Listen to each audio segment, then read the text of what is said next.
Talofa loingo Tim Tufuga. I'm recording this from my home in Brisbane, Queensland, in Australia. I want to talk about two things in particular. First is I'm going to talk about the government, federal matters, and actually three things. First of all, I want to talk about today's announcement by the Australian government regarding the MYEFO budget mid-year economic and fiscal outlook announcement by the newly LNP government, federal government of Australia. The Treasurer, Joe Hockey, had just announced the revelation of a $17 billion budget blowout, which is, $47 billion, as opposed to last year's MYEFO budget blowout, which was, $30 billion.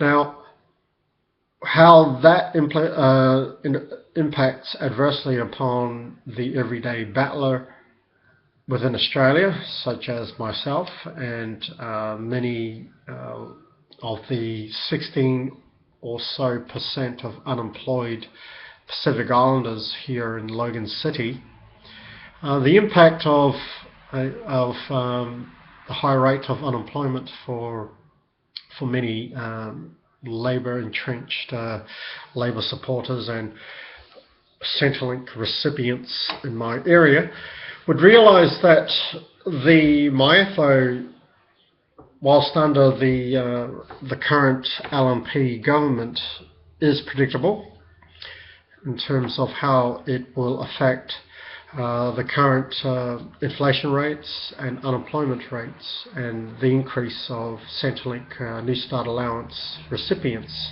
consequently. Now, for instance, as it is consistent with the Milton Friedman monetarist's perspective, you would understand where Joe Hockey's coming from. Insofar as rejecting the Williams-Phillips curve from the latter-day Keynesianism of macroeconomics, fiscal and economic forecasting by predominantly Labour governments of yesteryear. Obviously, monetarism and the nascency of the new right have obviously changed fiscal policy, particularly within Treasury. Now, in everyday language, it means that whilst inflation has been focused and the economies and the deficit servicing has been the primary focus of the LNP in terms of cutting spending, cutting tax, and cutting government spending and selling the kitchen sink, Qantas and so forth. What that means to everyday workers is that the trade-off, as according to the Phillips curve, which is the trade-off between inflation rates and unemployment, is that the increase of the unemployment rate will repress the influence of stagflation, which is the duality of the rise of unemployment and the rise of inflation. Now, according to this Kiwi called William Phillips, who had expanded upon the John Maynard Keynes Keynesianism, he stipulated a theory whereby there was an inverse of the Phillips curve. There's an inverse of the depression of the unemployment rate in order for a trade-off for the rise of the inflation or the cost of living. So basically, if you have low unemployment and more government spending in order to stimulate employment, you would have the trade-off, which is higher taxation and of course higher inflation. So the cost of living is proportionate to the level of people who are fully engaged in the labour market. Now, according to that theory, that is the Phillips curve. According to the refutation from Milton Friedman, it is grounded on the fact of the time frame of that fiscal solution to the rate of unemployment and the social implications throughout society. Now, obviously, if you're in the Labour government, you wouldn't mind the Phillips curve or the Maynard the Keynesian macroeconomics solution to government acquisitions of further taxation, such as the mining tax or the carbon tax, in order to stimulate more employment, or at least to have a depressed level of unemployment to say about 5% or less. Theoretically, the idea that you can get zero unemployment is highly improbable, considering that the whole world functions in a level whereby full employment is highly, near impossible, unless of course you apply the full measures of the John Maynard Keynes and the Roosevelt's the New Deal, in terms of how it was applied with the Tennessee Valley Authority and the stimulation of full employment within America. Or alternatively, you could regiment everyone into full employment by joining national services within the military, such as the Weimar Republic when Nazism rose up, in terms of the fascist regimes of Weimar Republic in Deutschland. But of course, in America, they opted for the Keynesian solution as opposed to the militarization solution that resulted in their response to the Great Depression of the 30s. Now, that is understandable from why the present situation of why the present Abbott government wishes to cut everything, to cut and slash everything, which is quite consistent with the Milton Friedman theory of having a reasonable level of unemployment. So that also includes people such as I, whom is a Samoan, and minorities, people who are so-called fringe dwellers in the socio-economic level, such as us.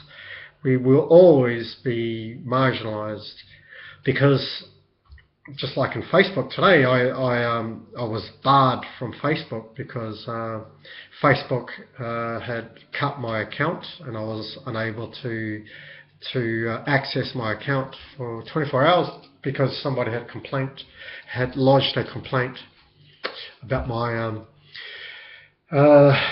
vitriol, pejorative conduct, which was conduct unacceptable. So Facebook cut me out.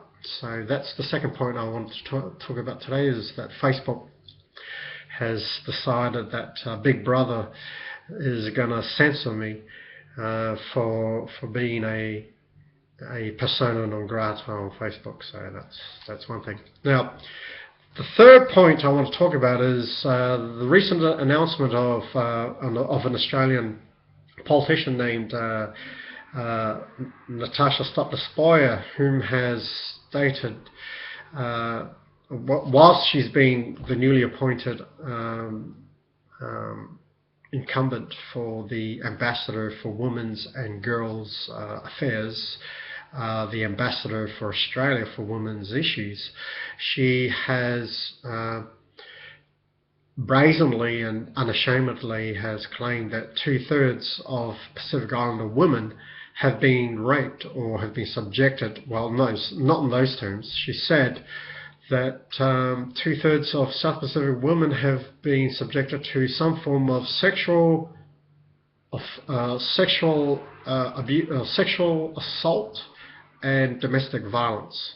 So that's 2/3 of Pacific Island women. Now, I've asked my sister and various of my family members whether she's been raped at any stage from her boyfriends. That she hasn't overtly stated that that is the case. But I'm a bit concerned with my situation, being a single man, that I have been unable to. That probably explains why I can't find a partner, no woman friend, or let alone having children of my own, because you've got people with that kind of attitude.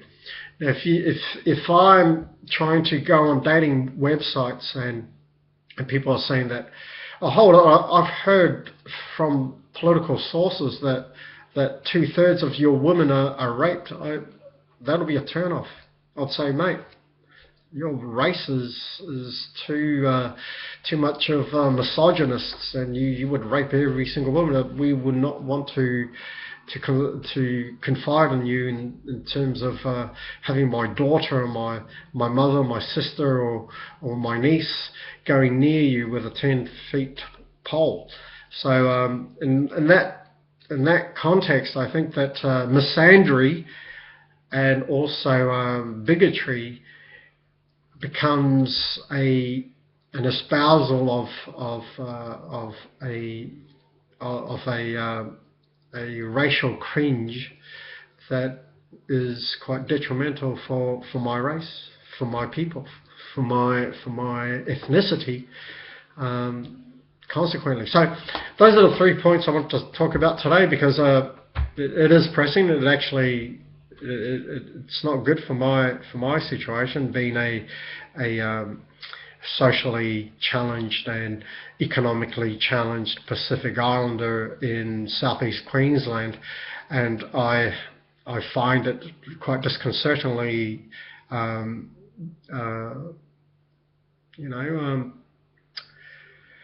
demoralising in terms of having to walk out in the street and be confided with being considered as a suspect, as a usual suspect by my neighbourhood and my community.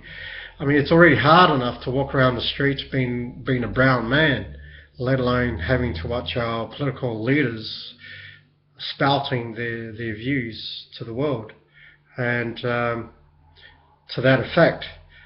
Now, with all the bigger picture in terms of the mid-year economic and fiscal outlook, or the MYEFO, how that impinges upon my personal daily life is, well, I look at it from an empiricist and even heuristic viewpoint, and I would have to say that for my qualified level, I would have to say that I find all of this